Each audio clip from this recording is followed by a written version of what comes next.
Ya, ini adalah yang ketiga, hari ketiga memasuki meditasi dan masih ada 1 hari lebih sedikit untuk Anda sekalian mempraktikkan meditasi.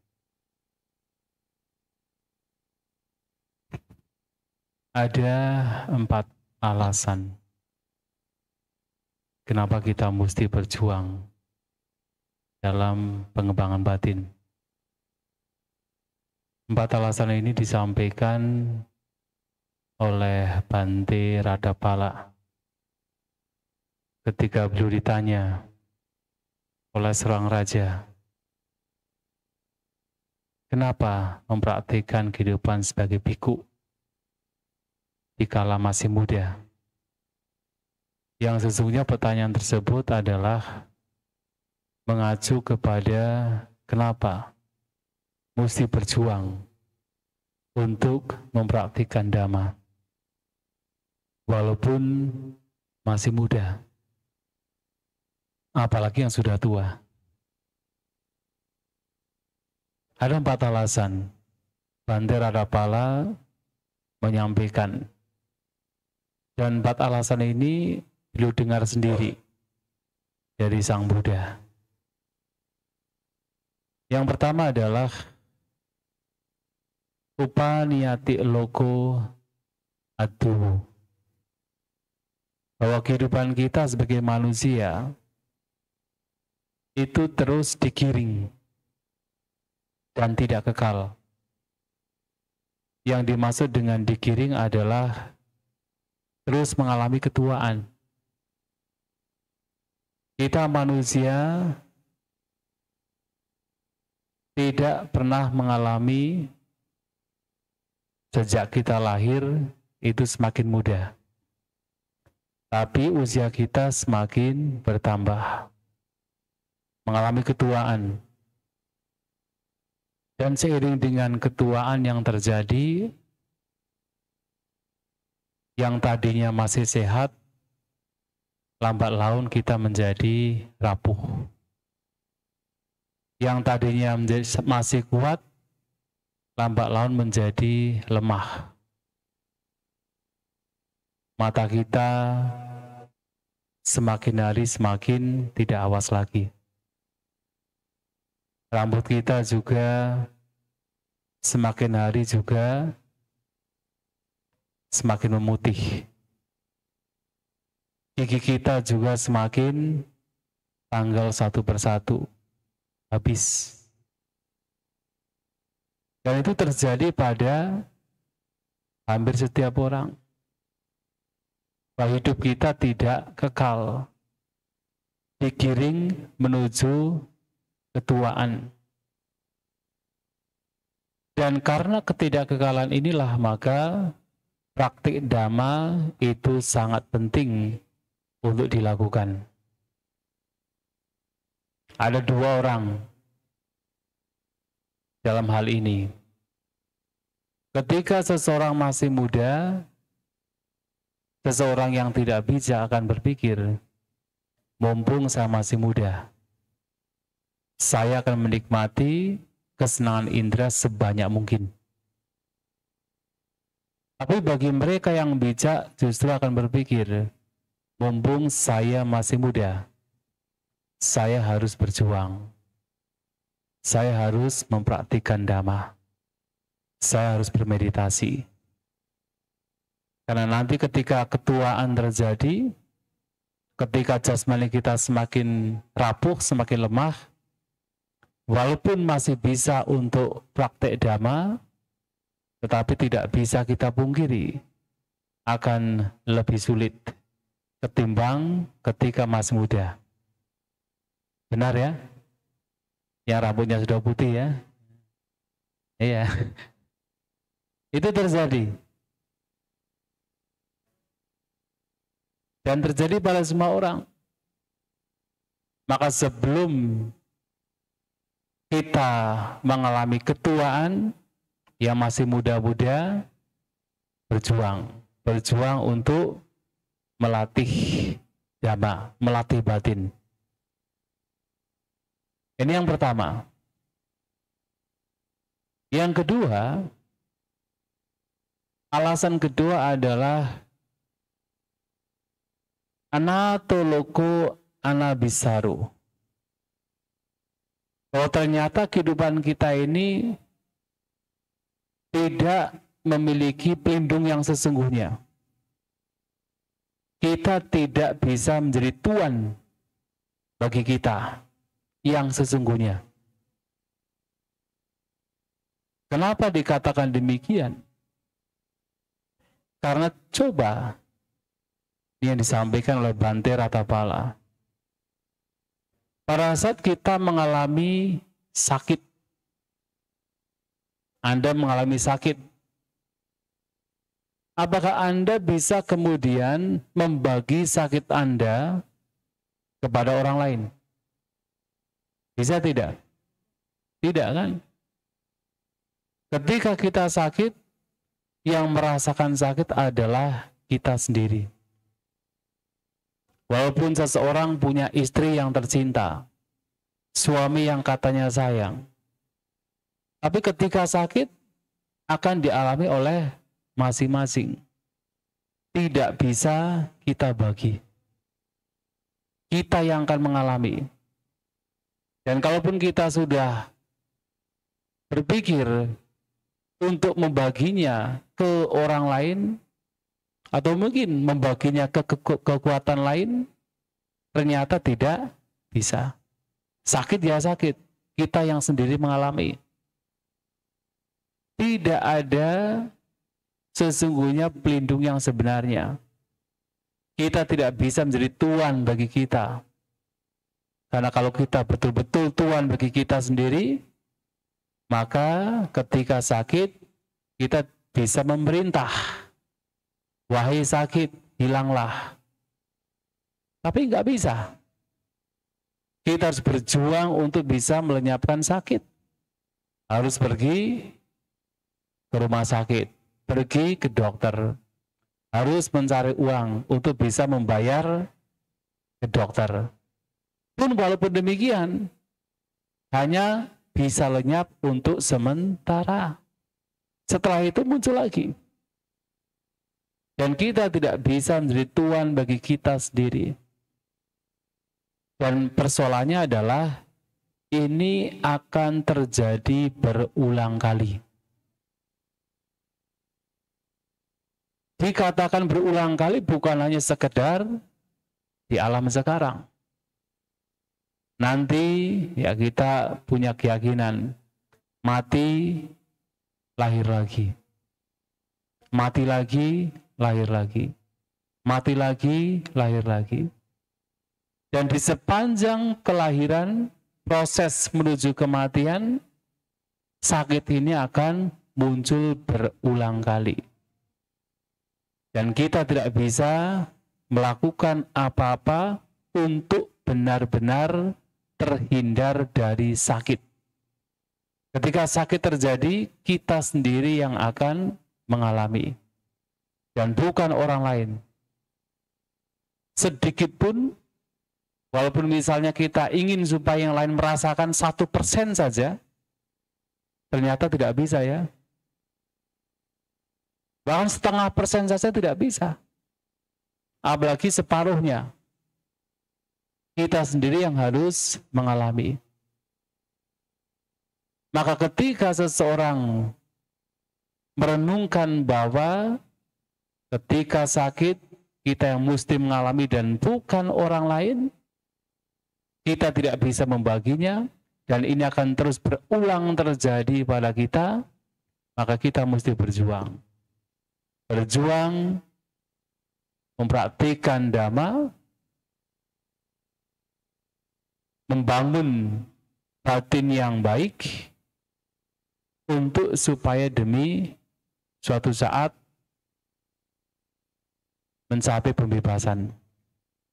Karena hanya pembebasan inilah yang sesungguhnya bisa betul-betul melenyapkan, katakan menghilangkan segala derita penderitaan, salah satunya adalah sakit yang akan terjadi berulang kali. Maka ini ada alasan kedua yang kenapa kita mesti berjuang untuk melatih batin kita, untuk mengembangkan batin kita. Yang ketiga, Bhante Radapala juga menyampaikan, asa kuloko sabang pahaya gamaniang, bahwa sesungguhnya tidak ada satupun di dunia ini, termasuk kehidupan kita, yang sesungguhnya merupakan milik kita.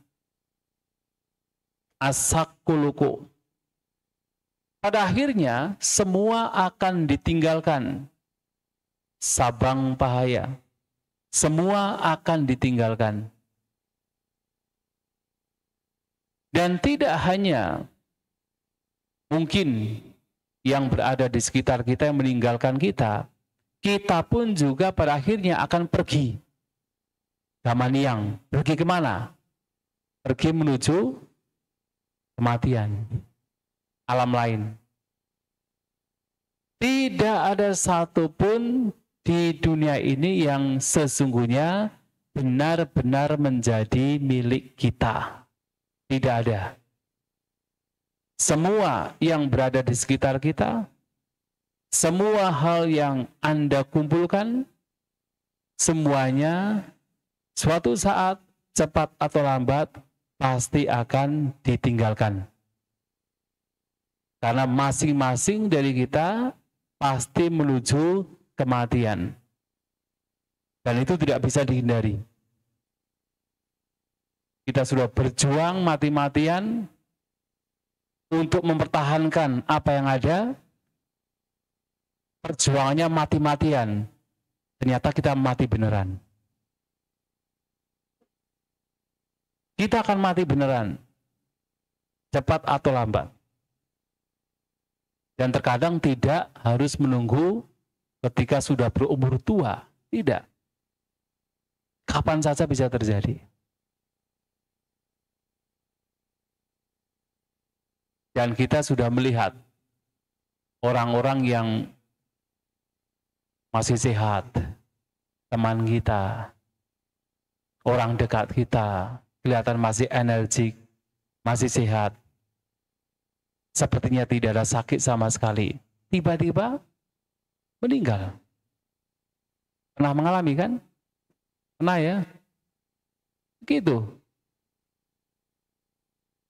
Saya punya pengalaman belum lama. Sekitar setengah tahun yang lalu. Ada salah satu umat.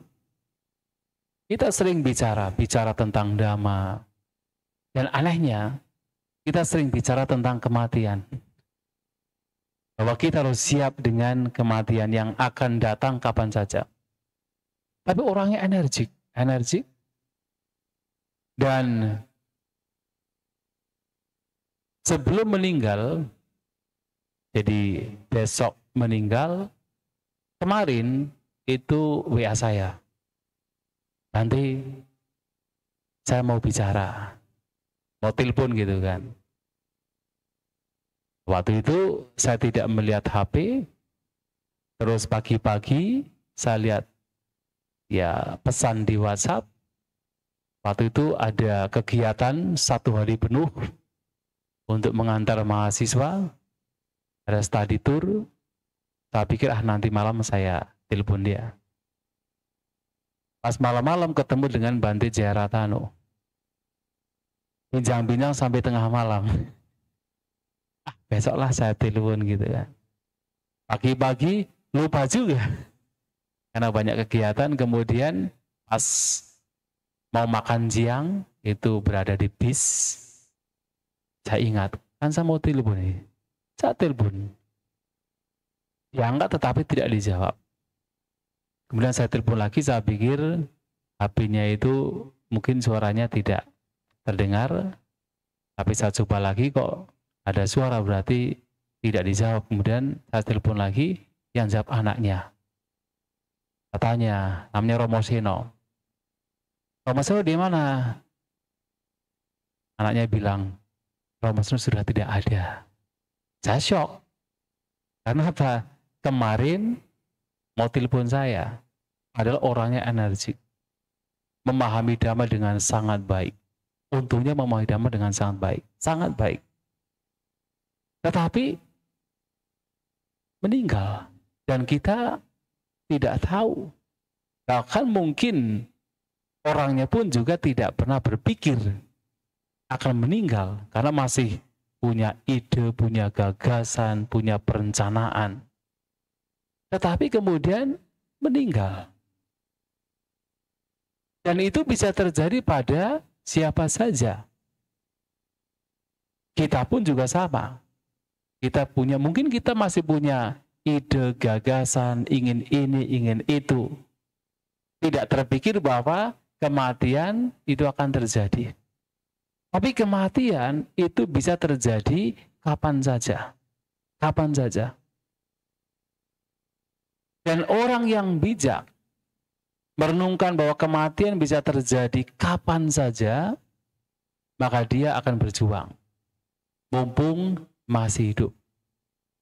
Kalau tadi sudah telanjur tua, telanjur sakit-sakitan, paling tidak adalah mumpung masih hidup. Mumpung masih hidup, masih ada waktu, maka digunakan untuk berjuang. Toh pada akhirnya semua yang ada, semua pasti akan ditinggalkan. Kalau hanya berjuang untuk mengumpulkan materi saja, toh nantinya juga akan ditinggalkan, sia-sia. Tetapi berjuang untuk melakukan kebaikan, mengembangkan batin, itu yang nanti, kalaupun masih mesti dilahirkan lagi, itu yang akan dibawa setelah kematian. Dan bukan harta yang dikumpulkan. Bukan istri, bukan suami, bukan anak, bukan teman yang akan ikut ketika kematian terjadi. Memang mau ikut. Suami meninggal kemudian ikut meninggal. Nggak mau kan? Katanya cinta. Begitu mati nggak mau ikut juga ya. Tidak mau. Paling menangis 1-2 hari saja, 3 hari lupa juga ya. Apalagi dibiarkan saja, yang meninggal dibiarkan saja, mendekat saja nggak mau. Tidak mau, mendekat nggak mau, sudah membusuk. Paling setelah 3 hari, 1 minggu mungkin lupa juga.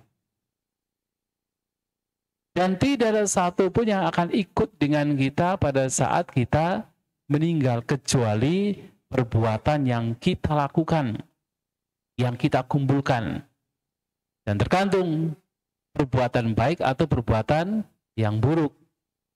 Kalau kita mengumpulkan perbuatan yang buruk, itu juga yang akan mengikuti kita. Kalau kita melakukan perbuatan baik, ya itu juga yang akan menjadi pengikut kita setelah kematian. Maka praktek meditasi ini merupakan praktek yang sangat baik, karena ini juga yang akan mengikuti kita pada saat nanti kematian terjadi, menjadi modal kita. Maka ini alasan yang ketiga. Yang keempat, disampaikan oleh Bhante Rarapala, Unnuloko Atito Tanhadasu. Alasannya apa? Karena yang namanya manusia itu, seberapapun kesenangan, kenikmatan indera yang diperoleh, itu selalu merasa kurang. Unnuloko, selalu merasa kurang. Seberapapun banyaknya yang telah diperoleh, manusia itu selalu merasa kurang.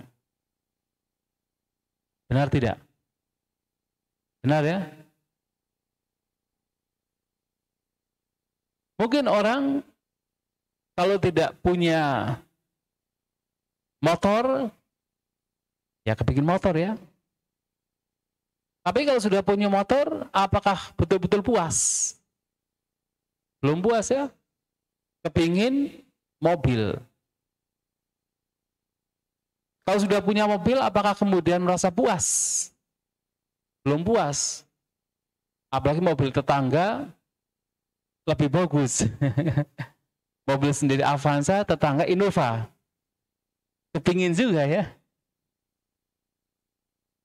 Tidak merasa puas. Bahkan kalau seseorang sudah memiliki sebanyak apapun, itu tidak akan pernah merasa puas, selalu merasa kurang. Itulah kenapa orang-orang sudah punya banyak duit, punya banyak uang, bermiliar-miliar, masih juga melakukan tindak korupsi. Ya kan? Ketika dibongkar di dalamnya banyak mobil, banyak motor boge, padahal nggak digunakan juga. Hanya dikumpulkan, kenapa? Karena nggak puas. Padahal satu saja kalau misalnya punya kan sudah cukup harusnya kan, tapi enggak. Dapat lagi. Sampai berapa boge itu dikumpulkan, padahal nggak pernah digunakan juga. Tidak pernah merasa puas. Maka Sang Buddha mengatakan, walaupun seandainya seseorang mendapatkan hujan emas sekalipun, seseorang tidak akan pernah merasa puas. Nak kaha penapasena iting wijati. Jadi walaupun hujan emas sekalipun, seseorang tidak pernah merasa puas. Dan itu terjadi. Maka unoloko selalu kurang atito tidak pernah merasa puas. Dan pada akhirnya tanhadaso, seseorang akan menjadi budaknya keinginannya. Budak keinginannya sendiri. Akan demikian. Dan melihat bahwa manusia demikian, bahwa diri kita demikian, maka seseorang hendaknya berjuang untuk mengembangkan batin. Kalau berjuang untuk mencari kesenangan, ingat, tidak pernah memberikan kepuasan yang sebenarnya. Ada istilah namanya, apa itu? Money freedom atau apa ya? Financial freedom ya. Financial freedom. Orang-orang yang kemudian mencari uang sebanyak mungkin supaya ada financial freedom. Jadi bebas berkenaan dengan finansial. Ya mungkin ide yang bagus. Tapi kalau tidak hati-hati, hanya sulit juga ya orang menjadi puas. Karena seberapapun banyaknya yang dikumpulkan, ternyata tidak memberikan rasa puas. Dan pada akhirnya seseorang akan menjadi budak dari nafsunya sendiri. Dan karena itulah maka seseorang yang bijak alih-alih kemudian mencari atau mengumpulkan kesenangan indera, nah seseorang kemudian akan mengumpulkan kebaikan. Mengumpulkan hal-hal yang baik termasuk mempraktikkan meditasi, mengembangkan batin. Dan ini yang sesungguhnya akan memberikan rasa puas yang sebenarnya.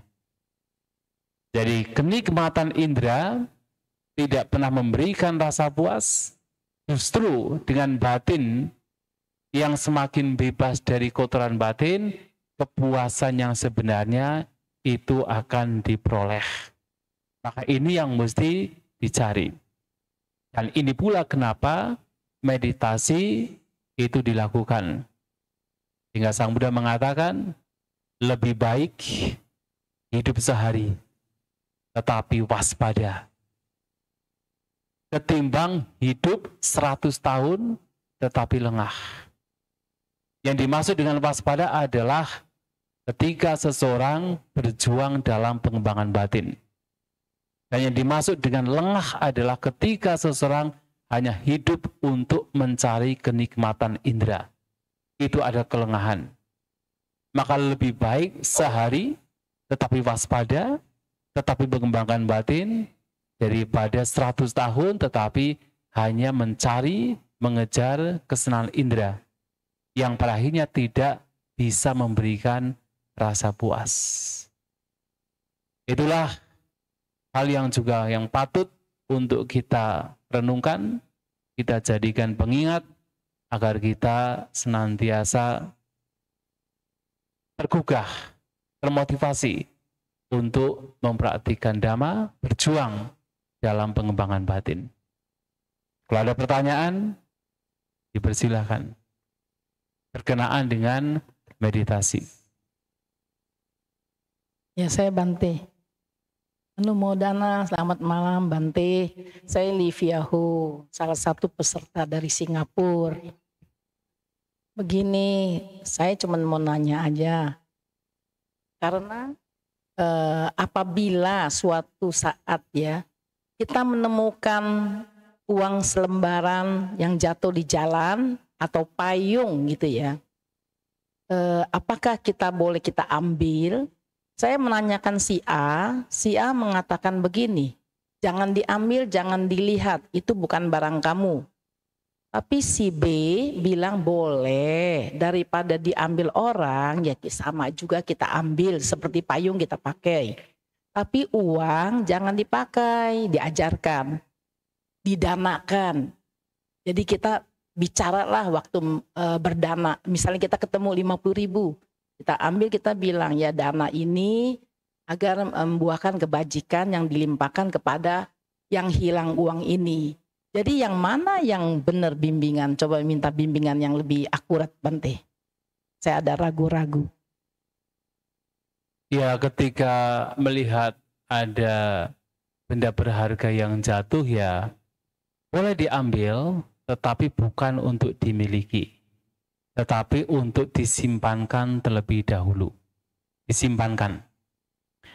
Seperti misalnya kasus dulu Bante Ananda. Ketika Wisaka datang ke wihara, perhiasannya kemudian diletakkan tetapi kemudian lupa untuk diambil. Maka Bante Ananda mengambil untuk disimpankan terlebih dahulu.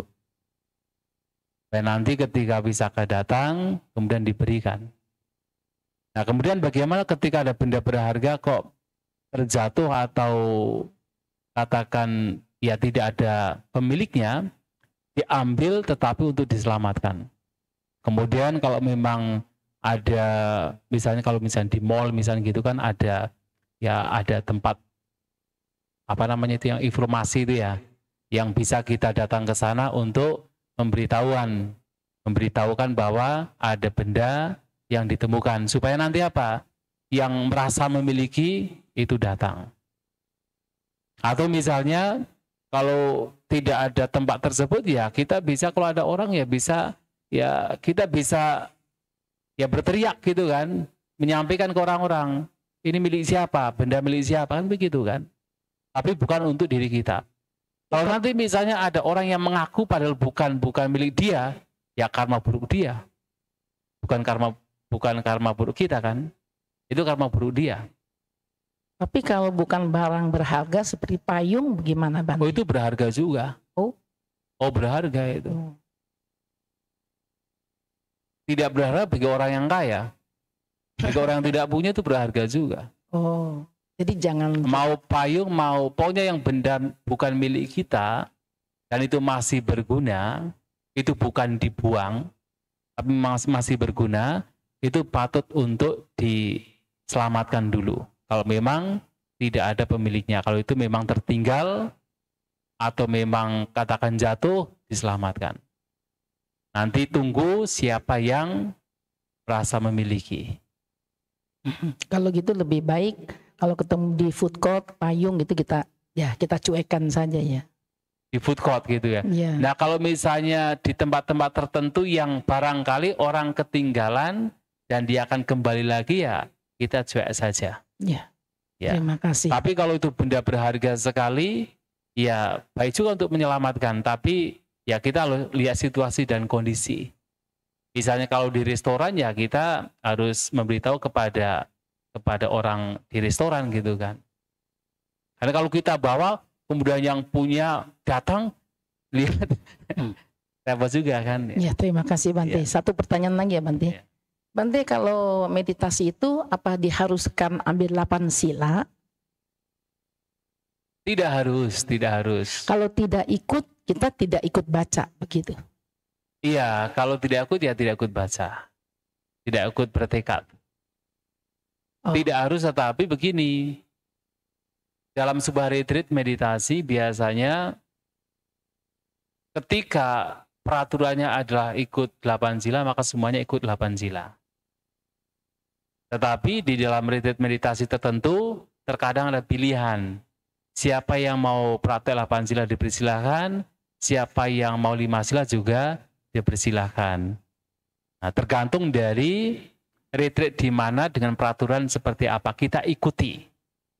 Tapi kalau kemudian di rumah masing-masing, ya tidak harus 8 sila. Orang bermeditasi ya tidak harus mempraktikkan 8 sila. Tapi kalau praktek 8 sila, itu akan lebih baik. Tapi maksud saya 5 sila kan ada sila jangan berbohong. Maksud saya begini, saya ada kebiasaan yang baik untuk diri saya. Di pagi hari, orang tua dulu dari sejak kecil bilang, angin seperti sini kan di Bogor dingin, keluar perut kosong gitu, takut masuk angin. Dan saya ada kebiasaan di pagi hari bangun jam 5 makan. Bangun jam 4 juga makan. Maksud saya begini, bukan makan ini. Misalnya saya makan pia 1, udah minum air panas, makan pia langsung ke toilet. Jadi bagi saya itu enak sekali, saya udah beres gitu. Cuman kalau saya makan begitu kan saya berbohong ya. Ya itu berbohong, dan juga kalau praktek 8 sila itu kita diperbolehkan makan itu setelah garis tangan terlihat. Ya, saya secara alami gitu kan, bukan garis tangan terlihat karena lampu listrik. Jadi kalau pagi-pagi garis tangan sudah terlihat, atau apa dedaunan, garis-garis dedaunan sudah terlihat, itu boleh makan, tidak masalah. Tapi kalau masih gelap gulita, itu tidak diperkenankan untuk makan. Ya ini menjadi kebiasaan yang baik juga sih sebenarnya. Jadi makan setelah ada siang gitu ya, ada cahaya gitu kan, ada cahaya. Walaupun tidak katakan sampai matahari terbit, tetapi sudah kelihatan. Jadi saya tekad dong. Harus bertekad. Ya. Karena kalau kita bicara mengenai baik dan buruk ya seperti yang kemarin saya sampaikan. Ketika Sang Buddha mengatakan, makanlah sebelum tengah hari, jangan makan setelah tengah hari. Kemudian ada beberapa biku mengatakan, oh saya juga sehat kok, makan di malam hari. Saya makan kapan saja juga saya merasa badan saya sehat. Terus apa bedanya? Nah, tapi kemudian Sang Buddha mengatakan ada perasaan-perasaan yang walaupun menyenangkan tetapi disertai oleh pengotor batin yang itu mesti dilenyapkan.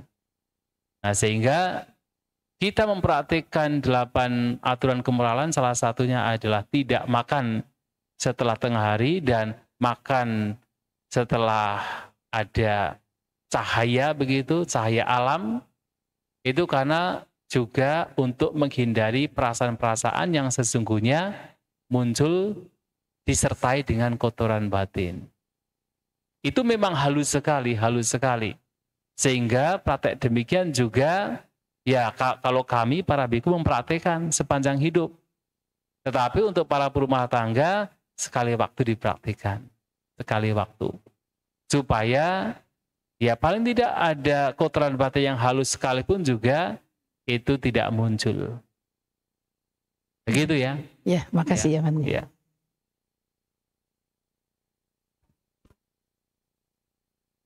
Kalau punya sendiri tidak ada masalah. Oh iya, kalau punya orang lainnya jangan. Iya, justru karena nggak ada maka jangan. Kalau ada malah bisa minta kan. Kalau nggak ada ya janganlah, itu punya milik orang lain. Mencuri nanti. Metik apa? Hah? Oh iyalah, ya sebaik mungkin ketika itu bukan milik kita, ya kita berusaha untuk tidak mengambilnya. Apalagi kalau misalnya ada bunga, ada buah gitu ya, yang sebenarnya itu berharga gitu kan, ya itu jangan. Kalau rumput petik gini ya masih oke lah. Ya, tapi kalau kami para biku malah nggak boleh. Kita apa motong daun saja nggak diperbolehkan, nggak boleh. Masih boleh, motong kayu masih boleh. Kalau kami motong kayu nggak boleh. Maksudnya motong pohon, petik bunga, petik apa buah, bahkan daun itu nggak boleh. Oh, nggak boleh, pelanggaran. Hah?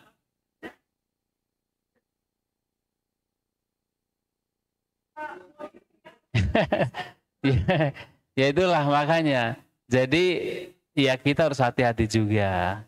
Karena kalau belum ada izin kan berarti ada pemikiran itu tahu itu bukan miliknya, terus dipetik dengan pemikiran untuk menjadi milik kita sendiri, itu kan pencurian. Sekecil apapun itu pencurian. Tetap pencurian karena terjadinya sebelum bicara. Hah? Lebih baik sebelum metik. Hah? Kecuali begini, kecuali kalau misalnya kita yakin sekali bahwa barang ini bisa digunakan oleh siapapun. Kemudian kita bicaranya belakangan, tapi dengan tujuan bukan untuk mencuri. Misalnya begini, kami para biku, ya kita tinggal di wihara. Kemudian di wihara kan banyak barang. Kemudian kita berpikir bahwa semua barang yang ada di wihara ini bisa dipergunakan oleh semua biku yang ada. Nah, ketika kita mengambil, itu bukan pencurian, karena kita berpikir bukan untuk milik pribadi. Kita berpikir bahwa ini memang bisa digunakan untuk semua orang. Maka bukan pencurian.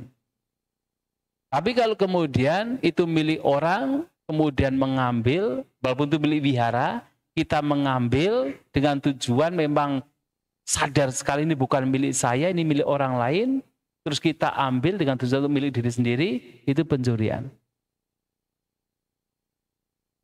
Maka juga kalau kita para biku diundang ke wihara, ada baik pula misalnya dari pengurus wihara apa itu menyampaikan bahwa apapun yang ada di kuti ini bisa digunakan oleh Bante. Supaya apa? Supaya kita tidak mencuri. Ya. Harus begitu.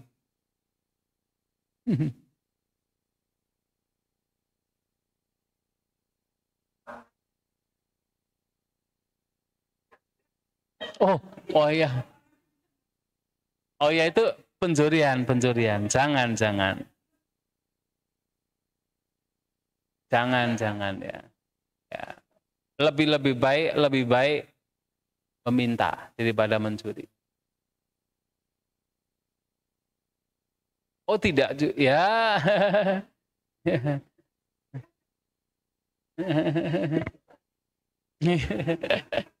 Lebih baik sekecil apapun hati-hati.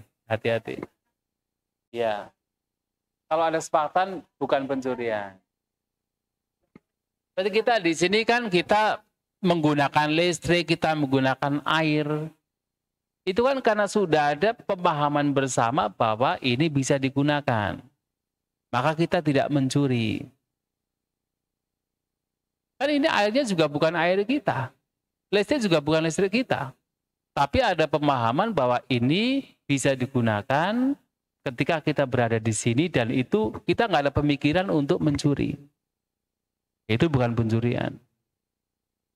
Tapi kalau benda-benda lain, misalnya ada arsa Buddha gitu kan, lihat, ih bagus ya. Itu pencurian.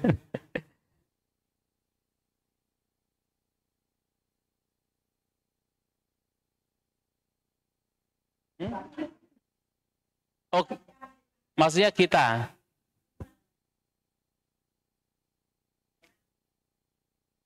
Kalau kami para biku ada terkadang kita menyampaikan silakan untuk digunakan. Tapi kalaupun tidak disampaikan pun juga kita para biku sudah sadar bahwa ini setelah kami selesai ya silakan digunakan. Tidak harus meminta juga tidak masalah. Tidak masalah, itu bukan pencurian. Karena sudah dipahami bersama. Sudah dipahami bahwa ya kita juga tidak merasa milik kita dicuri, tidak merasa. Kemudian ada pemahaman bersama bahwa makanan itu juga bisa digunakan. Ya. Hah? Oh gitu. Tidak masalah, tidak masalah.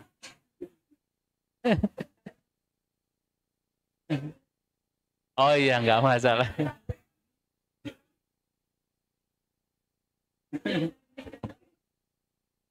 Nggak apa-apa, nggak apa-apa. Kalau itu tidak masalah.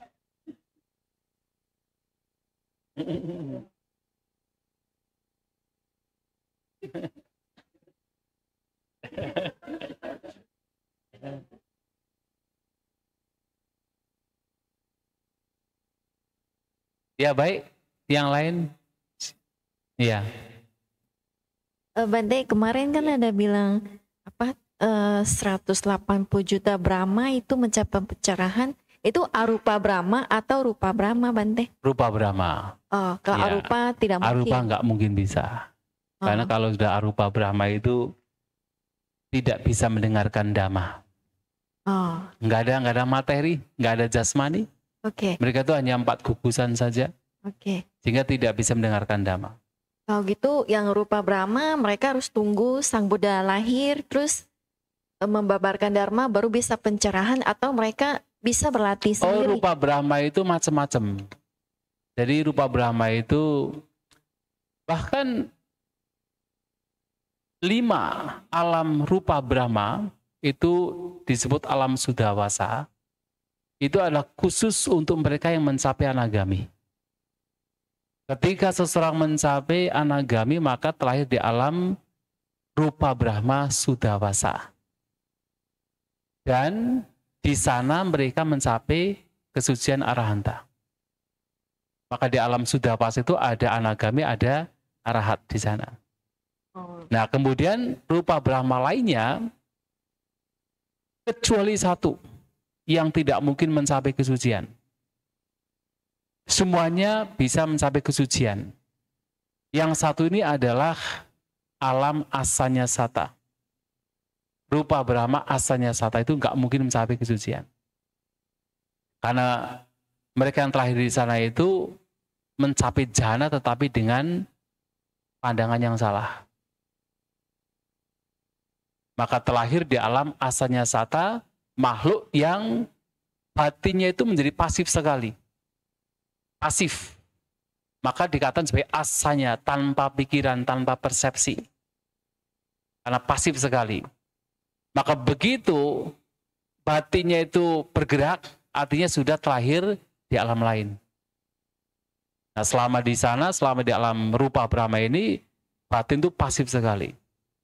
Nah, bahkan orang seperti ini atau makhluk seperti ini kemudian lahir sebagai manusia, mempraktikkan meditasi, memungkinkan dia punya ingatan sampai pada kapan ia itu muncul di dunia ini.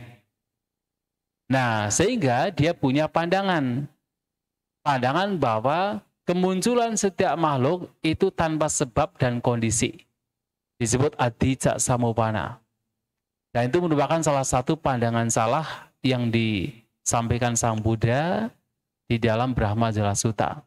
Dan pandangan salah ini muncul ternyata karena makhluk ini bermeditasi, punya konsentrasi kuat, punya ingatan ketika dia baru dilahirkan sebagai manusia. Dan dia merasa seakan-akan lahir tanpa sebab dan kondisi. Adicca samupana. Kenapa? Karena di alam asalnya sata, dia batinnya itu pasif sekali. Maka dikatakan seperti tidak ada batin sama sekali. Begitu bergerak, langsung terlahir sebagai makhluk lain. Nah, tetapi kalau yang Brahma lain itu bisa mencapai kesucian. Banyak pada zaman Sang Buddha banyak. Termasuk yang 180 juta itu dari alam Brahma, rupa Brahma. Kalau arupa Brahma nggak bisa. Makanya Sang Buddha ketika tidak lama mencapai kesucian, berpikir siapa yang patut untuk mendengarkan dhamma ini. Munculkan pemikiran Alaraka Lama, kemudian Udakara Maputa, tapi sayang mereka sudah terlahir di alam arupa Brahma. Maka Sang Buddha tidak bisa membabarkan dhamma di sana. Nanti pandangan salah seperti apa yang orang yang memasukin jana terus mati, Dia terus terakhir mencoba, asanya sata. dia mencoba menghentikan batin. Menghentikan batin. Jadi dia berkonsentrasi dengan pemahaman untuk menghentikan batin. Dan betul-betul mencapai jana karena itu. Dan dia meninggal pada saat pencapaian jana karena itu. Begitu meninggal, langsung dia terlahir di alam asanya sata. Berusaha untuk menghentikan batin. Maksudnya dia menolak batin. Menolak batin. Tetapi muncul konsentrasi. Dan itulah yang kemudian seakan-akan batin itu tidak ada. Dan dia meninggal dengan konsentrasi di mana seakan-akan batin tidak ada, maka terlahir di alam asanya sata. Bisa terjadi demikian. Nah, kalau yang ini agak bahaya. Karena wasting. Hah? Justru malahan enggak. Justru malahan ada materi malahan. Ada materinya. Makanya kan dibaca kan ada di Patidan kan ada panceka catuwokara, ya kan? Panceka catuwokara, panca eka catu wokara. Wokara itu adalah gugusan. Panca 5 gugusan seperti kita manusia. Kalau neraka, ya 5, 1 dan 4 gugusan. Nah, panca seperti kita 5 gugusan. Nah, eka ini adalah asalnya sata. Gugusan jasmani yang aktif. Tetapi gugusan batin, perasaan, persepsi, bentukan pikiran, kesadaran tidak aktif. Maka dikatakan sebagai eka wokara. Nah, yang catu wokara 4 ini adalah alam arupa Brahma. Hanya 4. Bante mau tanya, kemarin kan Bante bilang kita meditasi itu harus mengembangkan apa wirya, Panya, sati, ya. panya sati. Kenapa di 7 faktor pencerahan itu tidak ada panya ya Bante? Ada Dhamma Vicaya. Dhamma Vicaya adalah panya. Maka 7 faktor pencerahan, sati, Dhamma Vicaya, dan wirya itu berurutan. Karena 3 ini tidak bisa dipisahkan. Orang yang punya sati, tapi sati yang memang adalah faktor pencerahan, pasti akan berkembang di dalam Dhamma Vicaya. Penyelidikan di dalam Dhamma itu adalah kebijaksanaan. Maka ketika misalnya dalam Abhidhamma, apa itu definisi dari panya? Maka di sana Dhamma Vicaya juga termasuk di dalamnya.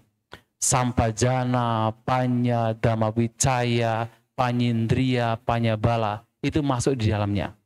Karena Dhamma Vicaya adalah panya itu sendiri, kebijaksanaan. Dan orang yang mengembangkan Dhamma Vicaya akan menjadi semangat, wirya. 3 ini tidak bisa dipisahkan.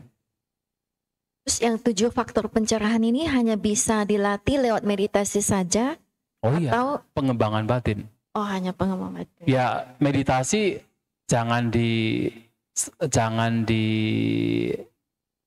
maksudnya jangan terpaku pada konsentrasi saja ya. Ya, orang kan kalau kita bicara meditasi kadang-kadang kan identik dengan konsentrasi fokus gitu kan. Itu baru meditasi. Karena itu bahasa Inggris sebenarnya kan. Meditasi, meditation, media and station, menggunakan media untuk apa? Supaya batin fokus. Tetapi dalam Buddhis lebih mengacu pada cita bawana pengembangan batin.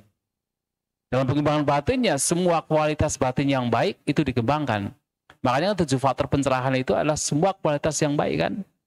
Ada sati, ada dhamma wicaya, kebijaksanaan, ada virya, ada kegiuran, ada ketenangan, ada samadhi, konsentrasi, ada keseimbangan batin. Semua ini adalah kualitas batin yang bermanfaat, yang mesti dikembangkan. Nah, pengembangan ini disebut cita bawana. Itu adalah meditasi Buddhis.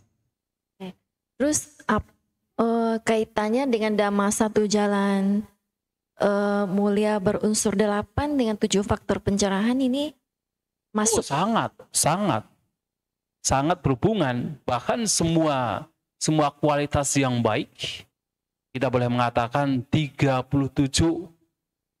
faktor pencerahan yang di dalamnya ada jalan mulia berunsur 8, itu satu kesatuan. Tidak bisa dipisahkan. Satu kesatuan. Artinya 7 faktor pencerahan ini tidak bisa dipisahkan dari jalan mulia berunsur 8. Tidak bisa. Misalnya 37 itu apa, Bante? Ya? 37. Oh, tidak. Banyak kali ya. Ada pancabala, 5 kekuatan. Ada sada bala, dan seterusnya. Sada, virya, sati, samadhi, panyabala, 5 kekuatan. Ada pancindriya, 5 indriya, itu sama juga. Sada, virya, sati, samadhi, dan juga panya. Bedanya hanya satu. Kenapa dikatakan sebagai indriya? Karena seperti indriya mata, kapanpun itu digunakan langsung muncul gitu kan. Sada juga sama. Keyakinan ketika itu sudah menjadi kuat, itu menjadi indriya keyakinan. Termasuk kebijaksanaan ketika menjadi kuat, itu menjadi indriya kebijaksanaan. Jadi kapanpun dibutuhkan, muncul. Jadi ada pancabala, ada pancindriya. Kemudian ada 4 iddhipada. 4 iddhipada atau 4 jalan menuju kesuksesan. Ini semua berkaitan dengan samadhi. Tapi samadhi yang disertai oleh semangat, oleh kegairahan canda, oleh penyelidikan, oleh ketenangan batin. 4 iddhipada. Kemudian 7 faktor pencerahan yang tadi ditanyakan, ya kan? Ada sati, dhamma wicaya, dan seterusnya sampai UPK. Kemudian ada jalan mulia berunsur 8. 8. Sudah berapa? 29, Bante. Hah? Tadi Berapa? kan 5, 5, 4, 10. 7. 5, 5, 4, 7 sama 8 unsur itu 8. Ada 4 vayama. 4 wayama. Jadi ada 37 faktor pencerahan. Itu yang dimaksud. Tetapi semua itu tidak bisa dipisahkan. Itu satu kesatuan. Satu kesatuan itu. Hanya kemudian dilihat dari sisi mananya. Tapi itu satu kesatuan. Tidak bisa dipisahkan. Gitu ya. Iya, Bante. Anumodana, Bante. Berarti Ya. itu lebih ke cetasika semua ya? Ya, iya, kita bisa mengatakan cetasika. Cetasika. Semua cetasika. Tetapi harus ingat, cetasika tidak bisa berpisah dari cita Kesadaran. juga. Cita tidak bisa berpisah dari cetasika. Sebaliknya, cetasika tidak bisa berpisah dari cita. Kenapa? Karena mereka muncul secara bersama-sama. Cita muncul tergantung pada cetasika, cetasika muncul tergantung pada cita. Makanya winyana pacaya nama rupa pacaya winyana. Dengan adanya kesadaran sebagai kondisi maka muncul nama rupa, batin dan jasmani. Nah, nama rupa, nama di sini mengacu pada apa? Vedana, sanya, sangkara, cetasika. Vinyana adalah cita.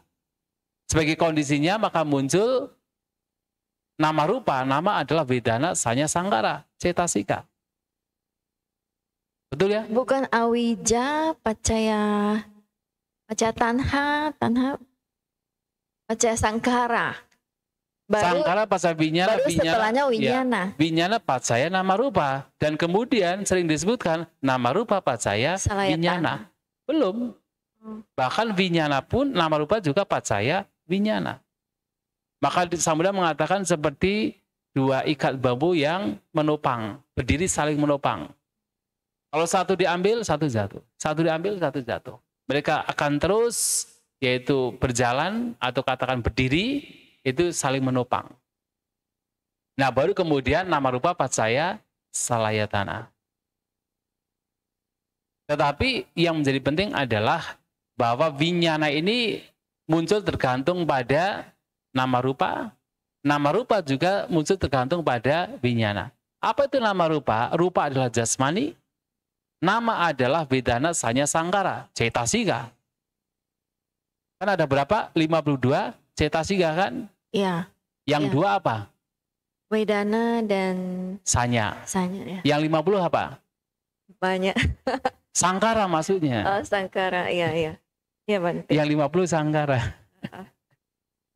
Makanya cetasika itu muncul karena cita atau vinyana, vinyana muncul karena cetasika. Mereka punya objek yang sama.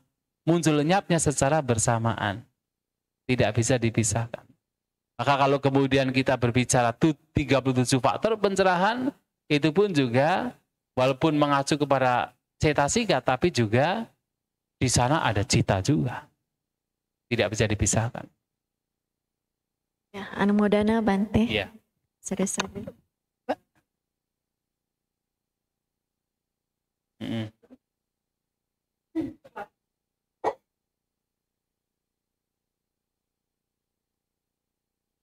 Surga.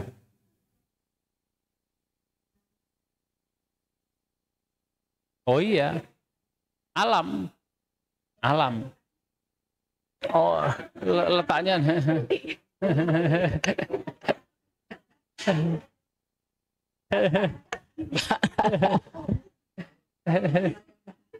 Pernah ke surga.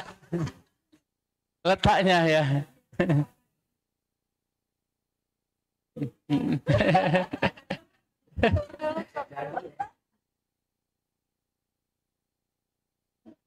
Oh iya, itulah kekuatan Sang Buddha.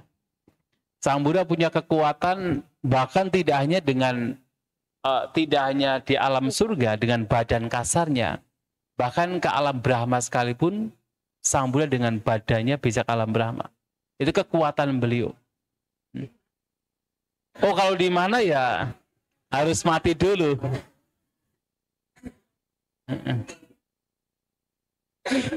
Aha. Gimana?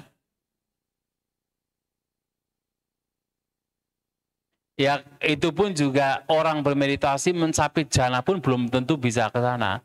Itu harus dikembangkan. Iya. Itu dikembangkan dengan namanya iddhivida.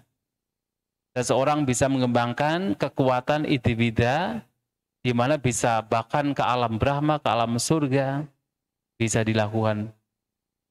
Itu alam. Alam, tempat. Nah,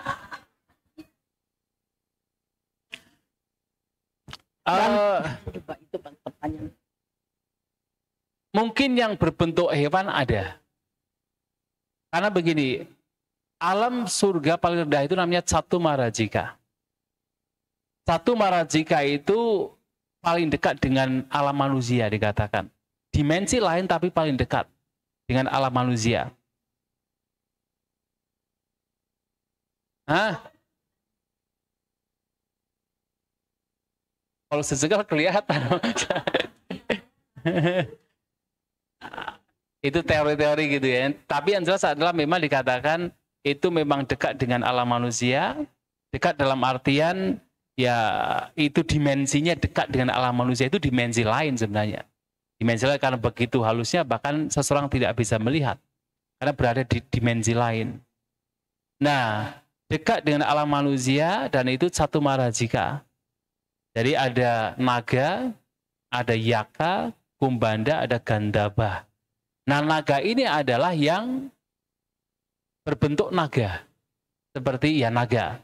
Maka kalau kita bicara seperti di Jawa kan ada Ratu Panti Selatan, Nyi Roro Kidul gitu. Itu termasuk naga sebenarnya.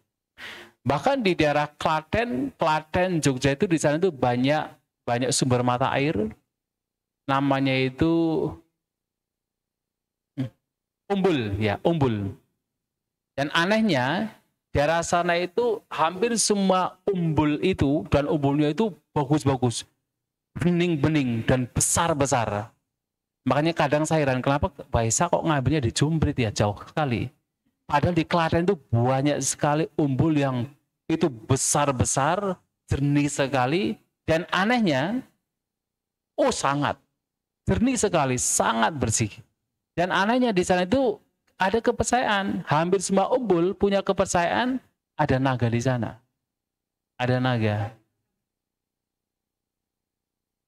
Oh ya, naga Jawa barangkali. Ada naga di situ. Ya dewa naga.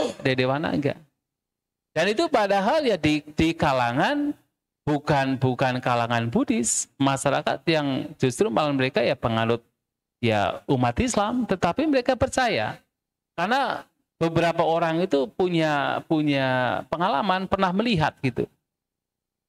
Iya, pernah. Bukan siksen, kadang-kadang menampakkan diri. Kalau siksen kan mungkin orang bisa melihat kapan saja kan. Itu kadang-kadang orang itu tiba-tiba melihat ada naga di situ, di umbul itu besar-besar. Sampai ada satu umbul di daerah Klaten itu ini jadi cerita ya. Di situ itu ada sumur kuno, sumur tua yang dikatakan kadang-kadang memunculkan minyak. Namanya minyak tala. Nah, minyak tala ini dipercaya orang situ sebagai minyak yang keluar dari ingusnya naga. Ingusnya naga. Nah, itu yang pemilik umbul tersebut umat Katolik, turun-temurun. Tapi sekarang sudah menjadi milik negara. Tapi generasinya masih mengelola juga sih. Dan dikatakan sering muncul dan orang turun-temurun ini bisa melihat naga itu. Bukan di sumber mata air besar itu. Besar sekali. Nah, suatu kali, ya entah benar atau tidak begitu ya, saya datang ke sana karena memang kebetulan pas lagi cari candi-candi yang masih banyak candi tertimbun begitu kan, sampai kepada umbul tersebut. Nah, kemudian cerita-cerita dengan pemiliknya, karena kebetulan juga orang di situ kenal dengan pemiliknya, kemudian juga tahu ceritanya, kemudian pemiliknya bilang, iya sekarang ini naganya kok banyak ya, naga kecil gitu kan sekarang katanya. Terus saya bilang mungkin anaknya ya. tapi sampai bilang kalau Bante mau lihat nanti pokoknya bulan purnama bisa datang ke sini. Meditasi di sini pasti melihat. Tapi belum sempat saya ke sana. Mungkin suatu saat. Nah, kemudian satu orang kan minta minyaknya gitu kan, sebenarnya dari zaman dulu dia sudah minta tapi nggak pernah dikasih. Nah, gara-gara ada saya itu dikasih minyaknya, saya dikasih minyaknya. Ya entah itu minyak beneran atau gimana gitu ya. Pokoknya saya dikasih gitu kan, dikasih minyaknya. Ya. Minyak, cuman memang agak sedikit aneh. Warnanya minyak, dikasih di plastik tapi nggak lengket, minyaknya nggak lengket ke plastik gitu. Nggak, pokoknya saya taruh saja dah. Katanya begitu sih, cuman nggak tahu. Ya. Ya itu binatang surga jadinya. Tetapi ya.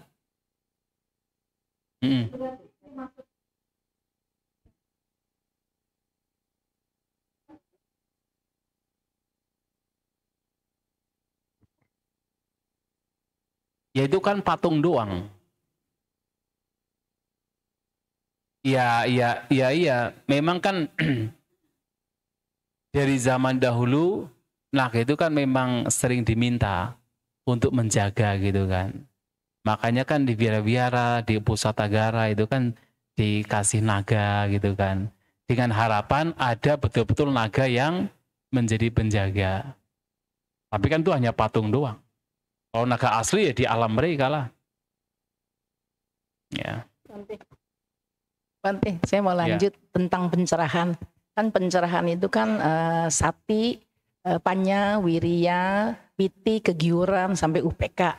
Cuman maksud saya begini, kalau kita meditasi, katanya nggak boleh dicecer, nggak boleh tanha, mencapai mau kegiuran kan nikmat gitu, rasanya enteng, bahagia. Nah tapi itu di pencerahan ada kegiuran piti. Apakah kita waktu deep meditation dia datang sendiri ya Bante? Sebenarnya kegiuran pun juga bukan kegiuran biasa. Maka dalam 7 faktor pencerahan ini, ketika berbicara masing-masing faktornya termasuk piti, sambojanggo, vivekanisito, viraganisito, nirodhanisito, parinaming bosagang parinaming gacati. Ini menjadi penting. Kenapa? Karena kegiuran di sana itu juga mesti bersandar pada viveka. Apa itu viveka? Viveka adalah batin yang bebas dari 5 rintangan batin. Jadi kegiuran di sana mesti muncul karena batin bebas dari 5 perintang batin. Sudah. Yang tadi malam saya sampaikan 5 perintang batin. Yang itu harus dilenyapkan dalam proses kita bermeditasi. Maka vivekanisito, viraganisito harus bersandar pula pada viraga. Viraga adalah tanpa adanya nafsu terhadap apapun, terhadap 5 gugusan, tidak ada nafsu, baik secara internal maupun secara eksternal. Jadi kegiuran di sana juga mesti muncul dari batin yang bebas dari segala bentuk nafsu, disebut viraga. Ya, tapi mungkin saat deep meditation saat itu dia sudah terbebas dari nafsu batin itu, jadi dia bisa muncul kan? Ya kalau memang betul nggak ada nafsu, memungkinkan untuk muncul, sangat memungkinkan. Kenapa tidak? Soalnya tapi harus diingat bahwasanya dalam meditasi ini pun juga samadhi itu penting sekali. Karena tidak semua konsentrasi itu bermula dari samadhi. Seperti tadi, kenapa ada makhluk asanya sata? Itu bukan jhana biasa, jhana keempat. Pencapaian jhana keempat itu. Tetapi muncul dari sebuah pandangan yang salah. Tapi bisa memunculkan jhana. Makanya samadhi di sini mesti apa? Mesti sama samadhi. Jadi konsentrasi yang benar. Kenapa dikatakan konsentrasi benar? Itu karena bermula dari samadhi, pandangan yang benar. Dan pandangan benar itu mesti dari mana? Dari memahami. Kalau yang paling dalam, memahami 4 kebenaran mulia. Setidaknya memahami bahwa ini adalah kotoran batin yang menjadi penyebab penderitaan yang mesti dilenyapkan. Dan tidak ada perkecualian. Kalau kita bicara kotoran batin, maka tidak ada perkecualian. Artinya semua hal berkenaan dengan loba dosa moha adalah kotoran batin. Ini sebab penderitaan. Maka dalam proses pengembangan batin, ini yang mesti ditengarai, dikenali untuk kemudian dihancurkan. Nah sehingga dalam proses batin demikian, mungkin seseorang memunculkan atau muncul kegiuran. Nah, itu juga titik di sini. Tapi kegiuran juga bisa dikembangkan, bukan muncul dari dampak saja, bisa dikembangkan. Misalnya apa? Ketika kita merenungkan Dhamma, merenungkan ajaran Buddha, muncul kegiuran. Itu ada kegiuran yang muncul bukan sebagai dampak, dari sesuatu yang lain, tetapi itu memang sengaja dikembangkan dengan kita merenungkan Dhamma. Makanya dalam proses kita mengembangkan batin, misalnya, saya belum menyampaikan ya, bahwa misalnya batin kita itu sedang dikuasai oleh pikiran yang begitu lemah, kendor. Jadi ada dua jenis pikiran yang mengganggu dalam proses pengembangan batin. Yang pertama adalah udaga, kegelisahan. Yang kedua adalah linata. Lina itu adalah menjadi kendor atau menjadi malas. Ketika batin kita dikuasai oleh kekendoran batin atau linata atau semacam kemalasan, tidak ada gairah, maka tiga mesti dimunculkan. Yaitu apa? Dhamma vicaya, wirya, piti. Semangat, kegiuran, dan juga penyelidikan. Itu mesti dimunculkan. Untuk apa? Supaya yang tadinya kendor menjadi bergairah, menjadi semangat. Termasuk kegairahan atau piti. Piti juga bisa diartikan sebagai kegairahan. Kita merenungkan Dhamma, muncul gairah, muncul kegiuran, muncul kebahagiaan. Itu mesti dikembangkan. Oh iya, itu juga bagian dari kegiuran. Bagian dari kegiuran. Betul.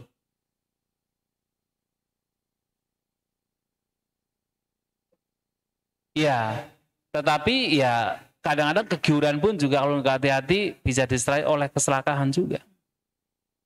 Kalau nggak hati-hati. Bisa serakah juga kalau nggak hati-hati. Ya, kemudian kalau batin dikuasai oleh kegelisahan, yang tiga ini jangan dimunculkan. Jangan menyelidik. Jangan pula memunculkan semangat. Jangan pula memunculkan kegairahan. Yang dimunculkan tiga lainnya. Passaddhi, samadhi, upeka. Ketenangan, konsentrasi, dan keseimbangan batin.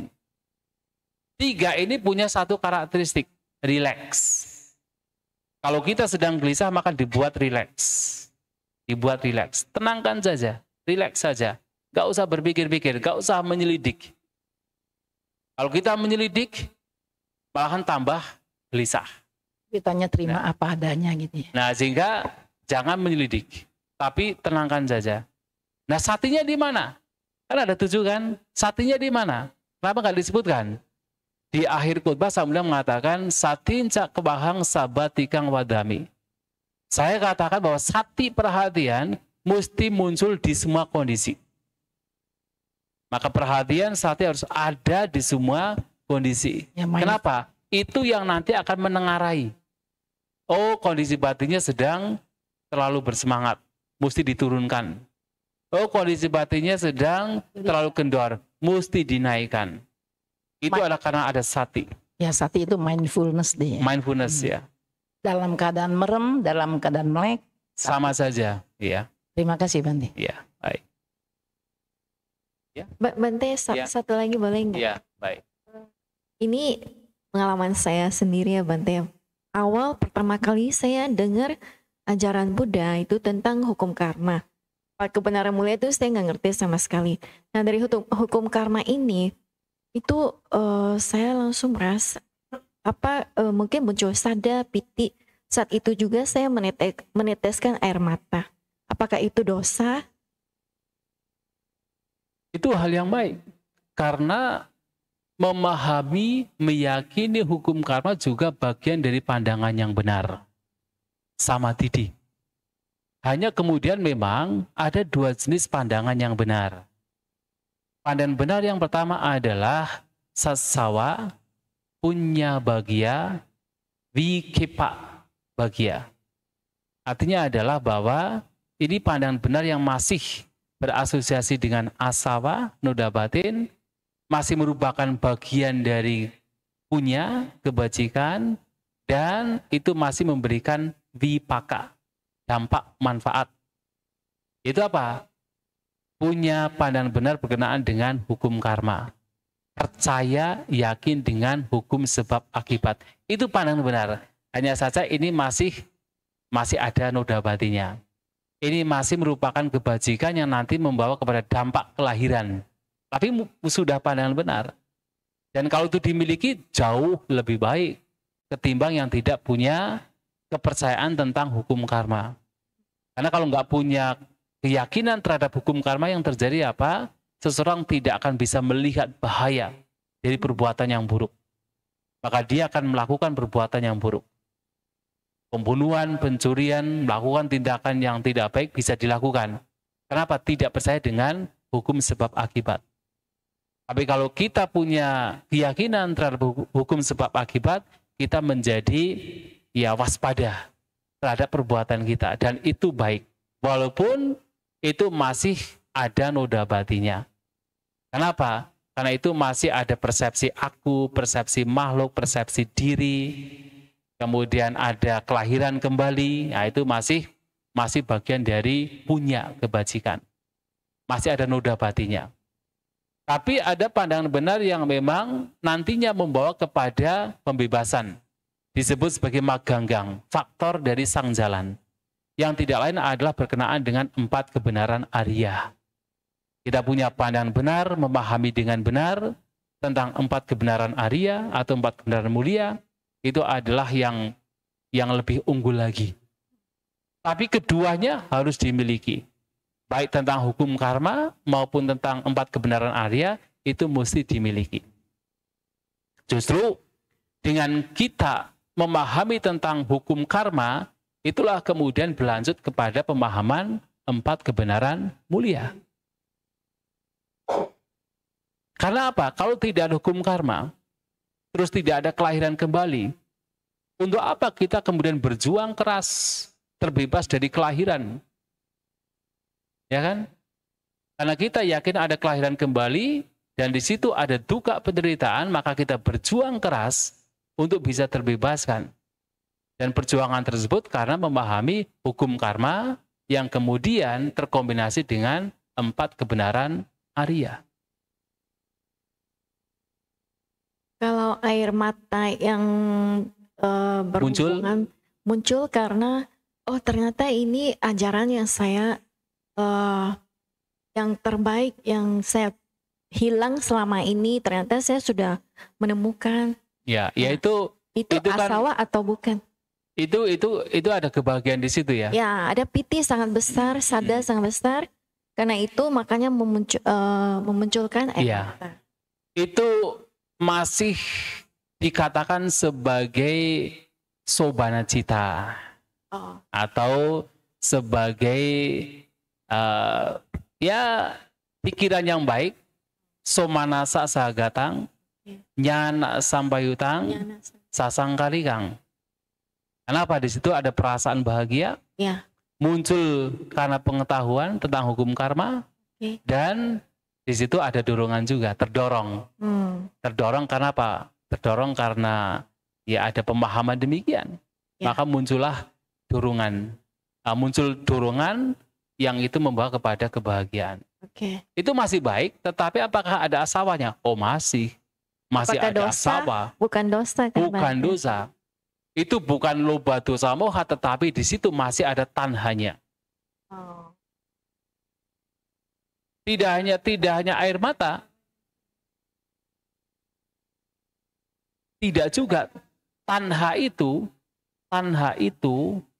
muncul di semua cita kecuali lokutara cita dan juga kiriya cita. Rupa, arupa, wacara pun juga masih ada tanha. Kenapa tanha tidak dimasukkan ke dalam cetasika? Ada nggak tanha di cetasika? Loba. Hah? Bukan loba. Beda. Loba beda. Tanha nggak disebutkan. Kenapa? Karena apa? Tanha itu akan menyusup di semua perbuatan. Meskipun perbuatan yang sobana, Meskipun perbuatan yang sobana. bukannya itu disebut canda ya Bante? Yang sobana. Tidak juga. Kalau begini, coba avijja pacaya sangkara. Ketidaktahuan adalah sebab memunculkan sangkara. Apa itu sangkara? Karma. Ada berapa karma? Ada 29 karma. Yang itu mengacu pada 29 cita. Aku salah mula cita ada 12. Sobana cita ada 8. Rupa wacara cita ada 5. Arupa wacara cita ada 4. 29. Dan ternyata 29 itu muncul dari mana? Avijja. Dalam avijja itu dari mana? Salah satu yang dari tidak tahu bahwa tanha itu sebab penderitaan. Makanya semua karma itu muncul dari tanha. Sehingga Sang Buddha mengatakan, untuk menghancurkan duka penderitaan, hancurkan karma. Karma harus dihancurkan. Tapi untuk menghancurkan karma, hancurkan tanha. Nafsu keinginan. Tanha hancur, tanhang pahana, maka kamang pahyati, karma dihancurkan. Kamang pahana, karma dihancurkan, tukang pahyati, penderitaan dihancurkan. Kenapa? Karena karma itu muncul dari tanha. Dan karma di sini mengacu kepada apa? 29 cita. Maka sangkara itu ada apa? Punya bisangkara, sangkara mengacu pada kebajikan, perbuatan bajik. Itu mengacu pada subhana cita dan rupa wacara. Kemudian apunya bisangkara ada 12 cita itu. Apunya adalah perbuatan yang tidak bajik. Dan anenja bisangkara itulah sangkara yang di sana ada kondisi batin yang tidak goyah. Ini mengacu pada apa? Arupa wacara. 4 arupa wacara. Dan ternyata sangkara ini baik dan buruk muncul dari avijja. Dan itu karena apa? Muncul dari tanha. Meskipun ada nyana. Tanha juga. Karena kalau nggak ada tanha, orang mencapai jana nggak ada tanha, mencapai kesucian.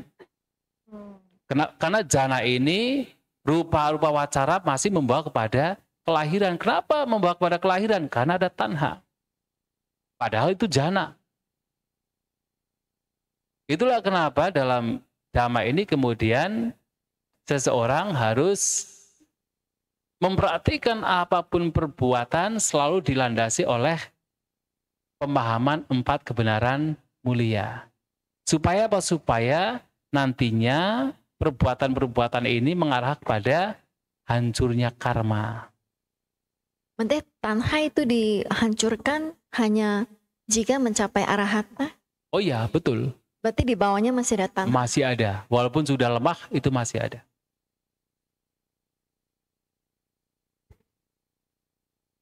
Tergantung pada konteks. Istilah sangkara itu memiliki makna yang berbeda-beda tergantung pada konteks. Ketika Sang Buddha mengatakan sabbe sangkara anicca, segala sesuatu yang berkondisi adalah tidak kekal, artinya semua fenomena, termasuk yang mati, yang hidup, itu sangkara. Tidak hanya bentuk-bentuk pikiran. Tapi ketika mengatakan sangkara kanda gugusan sangkara, dalam konteks pancakanda, ini mengacu kepada 50 cetasika, bentukan pikiran. Ketika kemudian Sang Buddha mengatakan sebagai avijja pacaya sangkara, dengan adanya avijja muncul sangkara, bentukan-bentukan, ini adalah bentukan karma yang mengacu kepada 29 cita. Tergantung konteksnya. Ketika kemudian dikatakan sabba sangkara samata, redamnya semua sangkara, sangkara di sini juga mengacu kepada semua hal, semua fenomena. Yang ini adalah nibbana. Pencapaian nibbana. Maka sangkara ini memiliki arti sebagai bentukan, dan makna lainnya adalah sesuai dengan konteksnya masing-masing.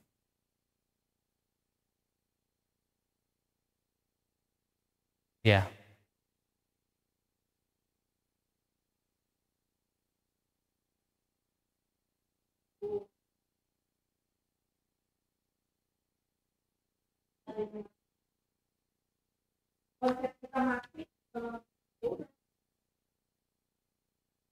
Ya, kita masih menggunakan mati lah, kelihatan sekali kok.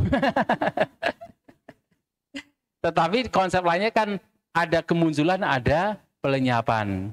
Konsep lainnya adalah anicca, ada ketidakkekalan, kan begitu. Tetapi kemudian dalam kondisi tertentu yang terlihat dengan jelas, ya kita menggunakan istilah mati. Tapi sebenarnya yang terjadi adalah ya memang ini bagian dari sebuah perubahan, bagian dari sebuah ketidakkekalan. Bahwa kesadaran ini juga mengalami kemunculan pelenyapan. Ya, kemudian dalam proses kemunculan pelenyapan di situ ada pelenyapan. Tapi kemudian muncul lagi. Nah, itu ada kematian. Nah, cuti cita itu pelenyapan dari cita. Cita adalah kesadaran. Kemudian langsung begitu cuti cita lenyap, terjadi, langsung tersambung lagi. Tersambung oleh apa? Oleh cita yang lain. Nah, cita yang lain itulah yang awal itulah kemudian disebut pati sandi cita atau pati sandi vinyana atau kesadaran cita yang menyambung. Tapi cita sebenarnya cuman namanya saja, karena ini cita yang paling awal, maka disebut karena itu berfungsi sebagai penyambung, maka disebut sebagai pati sandi. Tapi cita yang munculnya begini, munculnya. Dan padahal kemunculan pelenyapan terjadi setiap saat sebenarnya. Terjadi setiap saat. Tetapi karena ini menyambung ke alam lain, maka disebut sebagai pati sandi cita atau pati sandi vinyana.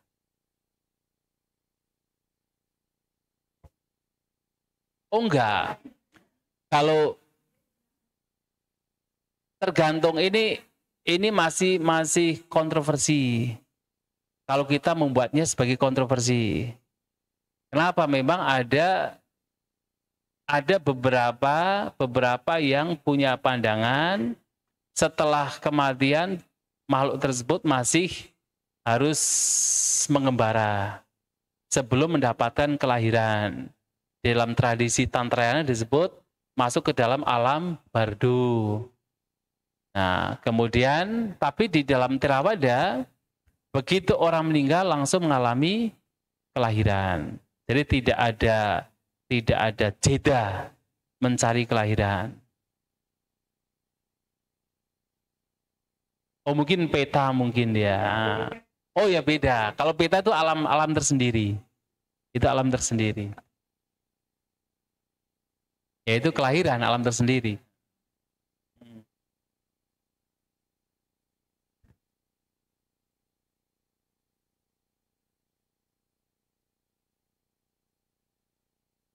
Kalau nggak sudah mencapai dong.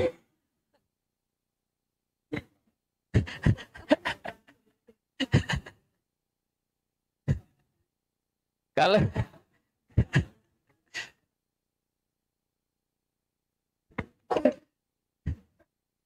mungkin Bante mungkin ceritakan bagaimana cara mencapai sotapana. Secara Buddhis begini ya.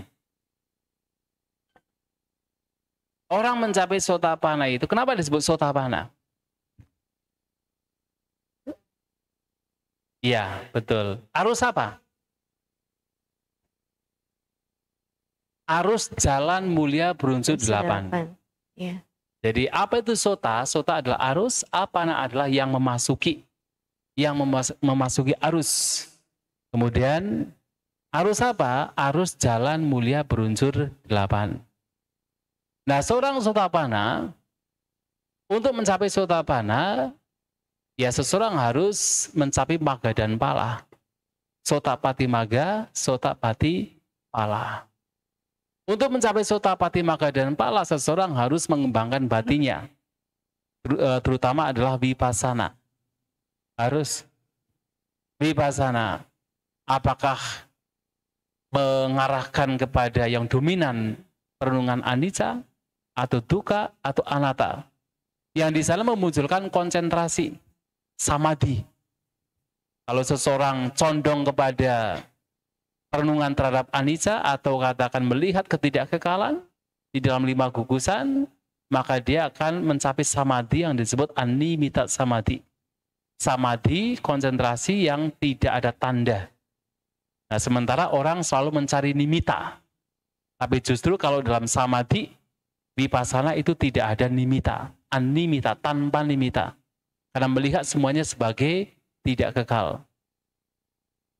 Kemudian ketika seseorang cenderung kepada dukkha penderitaan sebagai perenungan yang terus dilakukan, melihat 5 gugusan sebagai dukkha, maka ketika muncul samadhi disebut apanihita samadhi. Anihita artinya condong, apanihita artinya detach. Jadi batin tidak melekat. Kenapa? Melihat semuanya sebagai dukkha. Lantas apa yang mesti dilekati? Tapi di situ muncul samadhi, konsentrasi tinggi. Kemudian ketika mengembangkan anatta, maka muncullah sunyata samadhi. Konsentrasi melihat bahwa segala sesuatu tidak ditemukan entitas.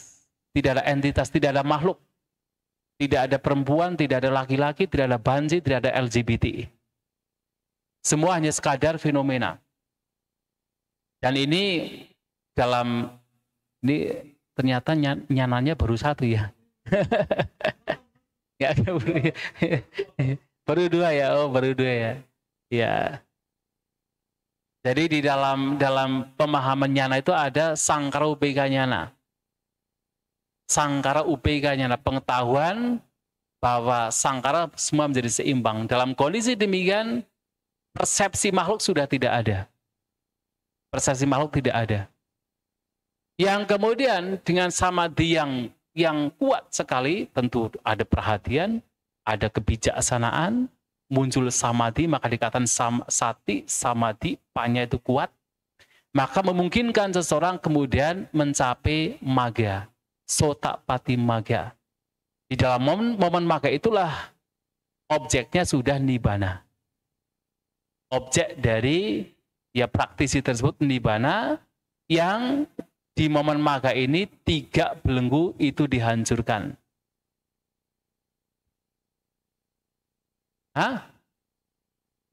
Nanti dulu. Ya. 3 belenggu dihancurkan, yaitu apa? Wicikicca, Silabbata Paramasa, dan Sakkaya Ditthi. Sakkaya Ditthi adalah pandangan bahwa ada entitas. Kenapa itu dihancurkan? Karena dia sudah melihat dengan pengalaman sendiri. Nibbana. Maka karena sudah melihat nibbana, maka orang demikian sudah tidak mungkin punya pandangan ada diri. Kemudian kenapa wicikicca itu dihancurkan? Karena dia sudah melihat nibbana. Maka keraguan-raguan terhadap Buddha, Dhamma, dan Sangha terhadap nibbana sudah tidak ada. Karena sudah mengalami sendiri. Kenapa kemudian Silabbata Paramasa tidak ada? Kemelekatan terhadap ritual, terhadap upacara tertentu ritual, sebagai pandangan bahwa ini sebagai jalan yang membawa kepada pembebasan sudah tidak ada. Ya karena sudah tahu. Jalannya adalah jalan mulia Bhunshu 8. Bukan dengan jalan lain. Walaupun seandainya seseorang masih melakukan upacara, melakukan kebaktian, itu pun juga selaras dengan jalan mulia Bhunshu 8. Nah, karena melihat sendiri melalui pengalaman langsung, maka 3 belenggu itu dihancurkan. Nah, dengan 3 belenggu dihancurkan, momen selanjutnya itu adalah momen pala, sotapati pala. Buahnya, buah dari penghancuran 3 belenggu. Kemudian diikuti oleh paccavekkhana, perenungan kembali. Apa yang barusan terjadi? Oh, ada 3 belenggu telah dihancurkan, tapi masih ada belenggu-belenggu lain yang masih belum dihancurkan. Termasuk patiga sangyojana, kemarahan itu belum dihancurkan. Tapi ingat, walaupun seorang sotapanna, kemarahan itu belum dihancurkan, bukan berarti kemudian marahnya seperti orang biasa. Loba dosa moha itu sudah redam, sudah berkurang. Loba dosa moha itu sudah berkurang. Kalaupun ada patiga, kemarahan, tapi tidak seperti orang biasa. Jadi sudah sangat berkurang. Dan itu semua disebabkan karena pencapaian sotapana yang itu melihat nibbana sendiri. Harus mencapai maga dan pala. Karena kalau hanya sekadar teori, semua yang ada di situ sudah sotapana semua.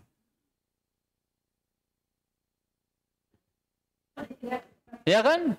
Karena kalau saya tanya, ada nggak pandangan tentang diri? Oh, kalau sudah belajar dhamma itu enggak. Enggak ada diri, enggak ada entitas. Ini hanya 5 gugusan, begitu kan? Iya. Berarti udah hancur dong gitu kan? Nah. Kalau ditanya, ada tidak keraguan-keraguan terhadap Buddha Dhamma Sangha? Oh enggak, saya yakin sekali. Kan begitu kan? Oh berarti sudah kuat sekali dong. Makanya seorang Sotapanna pasada, keyakinan itu adalah avecca pasada. Avecca pasada. Ada yang menerjemahkan sebagai keyakinannya sudah tidak goyah lagi. Tapi sebenarnya avecca pasada itu dari kata avecca dan pasada. Avecca adalah apa? Setelah mengetahui. Ini dengan kata lain, setelah mengetahui melalui pengalaman sendiri, nibbana itu sendiri. Maka muncullah pasada, confidence. Confidence yang muncul karena melihat nibbana sendiri. Itu baru kemudian sotapanna. Sudah. Walaupun itu hanya momen, hanya sesaat, itu sudah terlihat.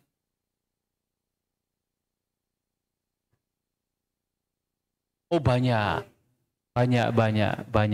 Tidak hanya 2, sangat banyak. Sangat banyak. Ya. Sangat banyak kan zaman dulu.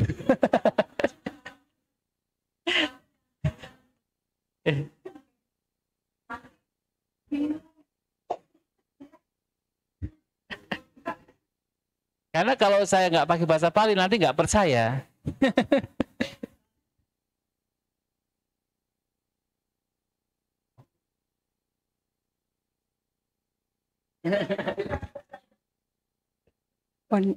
Pandami, Iya, baik. Tadi Bante bicara tentang Sankara UPK. Kalau boleh tahu Sankara UPK itu kondisinya seperti apa dan objek nibbana itu bagaimana? Sankara UPK itu kan sebenarnya proses dari pengalaman batin yang melihat anicca, dukkha, dan anatta. Jadi ketika betul-betul batin melihat segala sesuatu sebagai tidak kekal, kemudian melihatnya sebagai sesuatu yang tidak bisa dipertahankan, tidak bisa bertahan, itu juga dukkha artinya. Dan melihat segala sesuatu sebagai tanpa diri hanya sekadar fenomena, kekuatan konsentrasi dari melihat demikian membawa kepada kondisi di mana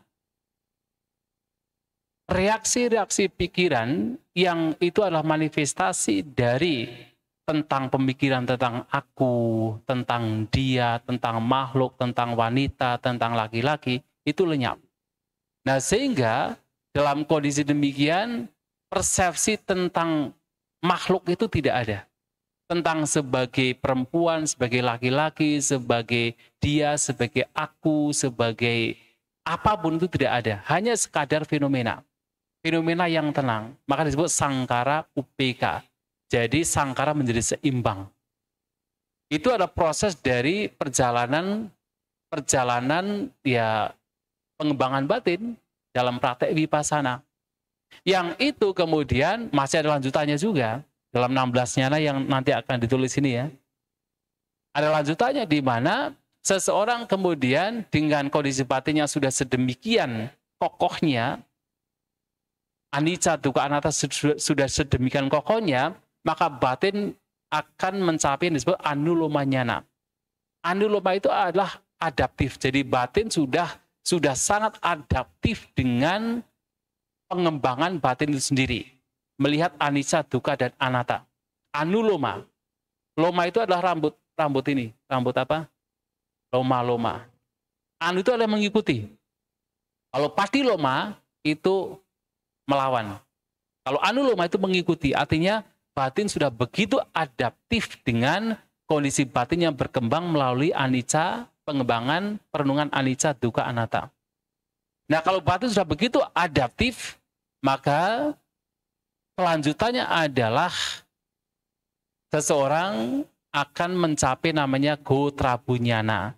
Nah, gotrabu itu adalah pengetahuan di mana batin ini yang tadinya adalah masih putujana, kemudian pindah atau berubah wangsanya, gotra wangsa menjadi Arya. Jadi diibaratkan seperti seseorang yang mau melompat menggunakan galah, menggunakan bambu yang panjang, melompat ke sungai menggunakan bambu, begitu sudah condong ke daratan lainnya, atau kata apa ya, seberang lainnya, itu sudah tidak mungkin kembali lagi. Itu gotrabu. Jadi batin begitu menggunakan galah, kemudian sudah condong ke seberang lainnya, itu sudah tidak mungkin kembali lagi. Maka di dalam tradisi Theravada, kalau seseorang sudah berikrar untuk mencapai sama Sang Buddha, ketika ia mempraktikkan vipassana, itu hanya sampai kepada anuloma nyana. Nggak mungkin mencapai gotrabu nyana. Begitu anuloma nyana, muncullah ingatan bahwa dulu pernah berikrar untuk menjadi sama Sang Buddha. Maka dia tidak akan mencapai gotrabu. Karena kalau sudah gotrabu, itu sudah tidak bisa kembali lagi. Sudah dipastikan dari putujana ke Arya. Nah, ketika momen gotrabu langsung dilanjutkan pada Sotapattimaga. Yang itu adalah dikatakan objeknya itu adalah nibbana. Objeknya nibbana. Dan itulah muncullah penghancuran dari 3 belenggu. Karena objeknya nibbana, maka 3 belenggu itu dihancurkan. Nah, kekuatannya sampai menghancurkan 3 belenggu, minimal 3 belenggu. Kalau kemudian beberapa orang dengan kematangan batin yang lebih matang lagi, tidak hanya 3 belenggu, 2 belenggu lainnya dilemahkan, mencapai Sakadagami. Untuk orang lain tidak hanya kemudian dilemahkan, bahkan 5 belenggu dihancurkan. Karena kekuatan kematangan batin masing-masing. Semakin matang batinnya, semakin belenggu banyak dihancurkan. Nah, kalau untuk Anagami Maga, 5 belenggu dihancurkan. Ketika batin sudah matang sekali, dengan objeknya nibbana, di situ 10 belenggu dihancurkan oleh seorang Arahata Maga. Maaf Bante, dia taunya kondisi dia masuk ke nibbana itu gimana? Dari tadi kan Bante bilang gotrabu tuh. Taunya dia masuk ke objek nibbana tuh gimana? Dia tahu sendiri atau nanti dia keluar dia perenungan seperti faktor jana gitu. Ya, tentu dalam kondisi tersebut tidak akan berpikir-pikir kan. Ketika perenungan Paccavekkhana baru kemudian dia merenungkan tentang apa yang terjadi. Makanya ada momen Paccavekkhana, perenungan kembali. Jadi setelah Sotapattimaga, Sotapattipala, kemudian ya dia masuk ke dalam Paccavekkhana, merenungkan kembali apa yang barusan terjadi, dan kemudian dia mengetahui, oh sudah 3 belenggu dihancurkan, sudah 3 belenggu dihancurkan, 2 belenggu dilemahkan, sudah 5 belenggu dihancurkan. Dia akan tahu ketika dalam Paccavekkhana itu. Sendiri ya Bante. Harus tahu sendiri. Kalau diberitahu bukan artinya. Kalau diberitahu berarti salah. Ya. Kalau masih, oh kamu sudah sotapan tapi apa iya ya? Itu berarti belum. Dalam spiritualitas yang paling pertama penting sekali adalah kita sendiri yang tahu. Jangankan kesucian, pencapaian jana atau sebelum jana, orang mengalami piti, kegiuran, upacara samadhi, itu harus diketahui sendiri. diketahui sendiri. Kalau kemudian diberitahu oleh mungkin temannya, oleh mungkin pembimbing, kemudian apa iya ya? Itu belum. Tapi kalau dia tahu sendiri, kemudian mungkin temannya atau guru pembimbing itu memberitahukan, menjadi confirm. Memang dia sudah mengalami. Tapi pengalaman demikian, pengalaman spiritual itu bukan pengalaman biasa. Artinya sudah jauh, sangat jauh berbeda dari kesenangan indera. Sudah sangat jauh. Tapi kalau masih ada kegelisahan, masih ada kekhawatiran, masih ada rasa beban, masih ada pusing-pusing, itu artinya masih pengalaman biasa. Bahkan ketika orang misalnya mencapai kegiuran saja, kegiuran yang memang muncul karena 5 rintangan batin tidak ada, itu betul-betul tidak ada beban sama sekali. Semua beban lepas. Sedikit pun harus lenyap. Harus lenyap, tidak ada beban sama sekali. Dan itu pun kadang-kadang orang bisa salah persepsi, dikiranya jana.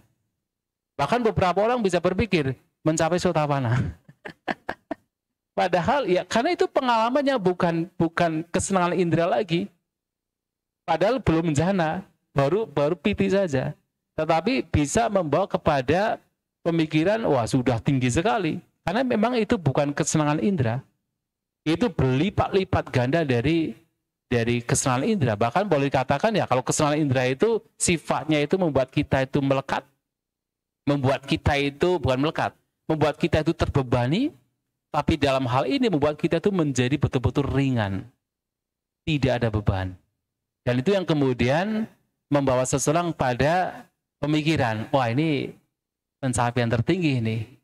Dan ini termasuk apa? Bahkan baru piti saja itu termasuk dasa upakilesa vipassana. 10 upakilesa dalam vipassana. Dan itu muncul bukan karena ya justru muncul karena pengembangan batin. Bukan upakilesa dalam artian kemudian itu kotoran yang itu muncul dari apa pikiran tidak berkembang, justru muncul dari batin yang berkembang. Tapi kemudian dianggapnya sebagai pencapaian tertinggi yang patut untuk dilekati. Padahal itu juga bagian dari ya 5 gugusan, bagian dari cetasika yang itu juga sifatnya sama, muncul kemudian lenyap. Nah, tetapi pengalaman demikian mesti dialami, maksudnya dalam hal tidak membutuhkan legitimasi dari orang lain. Karena ini pengalaman yang memang sangat jauh berbeda dari kesenangan indera. Jadi tidak perlu legitimasi dari apakah orang lain mengkonfirmasi atau tidak, ya itu memang sudah diketahui. Harus demikian. Saya pernah bertanya karena dulu ada pandangan, apakah seorang Sotapanna ketika mencapainya itu mesti Sang Buddha yang memberitahu? Nah, kemudian karena kita ada diskusi demikian, Bhante Senior mengatakan, kalau seseorang itu berada di puncak gunung, dia orang waras, orang yang normal, bukan orang gila, berada di puncak gunung, dia sadar tidak berada di puncak gunung? Sadar kan? Itu baru puncak gunung. Nah ini puncak spiritualitas. Orang harus tahu. Harus tahu sesadar-sadarnya, dan bahkan memang kesadarannya itu jauh lebih kuat lagi ketimbang orang biasa. Maka dia harus tahu bahwa dia memang sudah mencapai. Bukan sekadar diberi tahu. Nah, pemberitahuan itu hanya sekadar ya mengkonfirmasi, atau bukan mengkonfirmasi, tapi lebih kepada yaitu untuk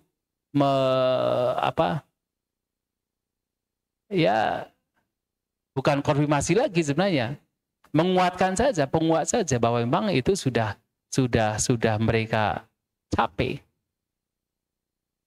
Tapi spiritualitas harus dialami sendiri.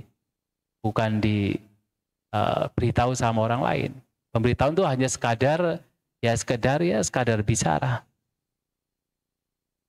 Tapi jadi nggak meditasi nanti.